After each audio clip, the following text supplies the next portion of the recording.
I'm John Baker, the creator of the asking formula.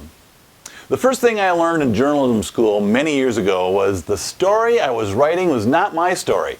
Professors drilled into our skulls that a true professional works hard to avoid what's called a preconceived narrative.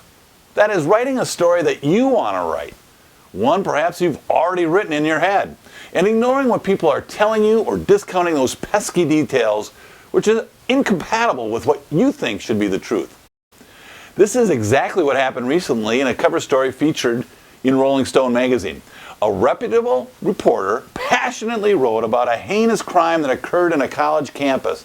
According to this reporter, the perpetrators got off scot-free, and the entire campus had a reprehensible culture that no one in authority was willing to confront. Problem was, the crime never happened.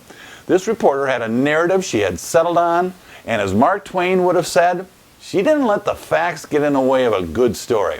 As a result, innocent people were harmed and reputations were ruined. The study of journalism makes for excellent sales training. Your job as a sales professional isn't to tell your story to a prospect, but get the prospect to tell their story to you.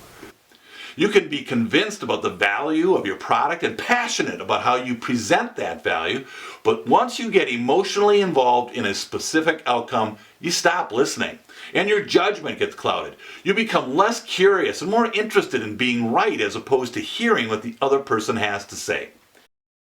You think to yourself, I know what they want. I just have to talk enough with enough conviction. They'll come around to my way of thinking. I know I'm right. But nothing could be further from the truth. Not listening to what your audience is telling you, going on and on about the preconceived narrative of your product features and attributes and benefits, is as reckless in sales as it is in journalism.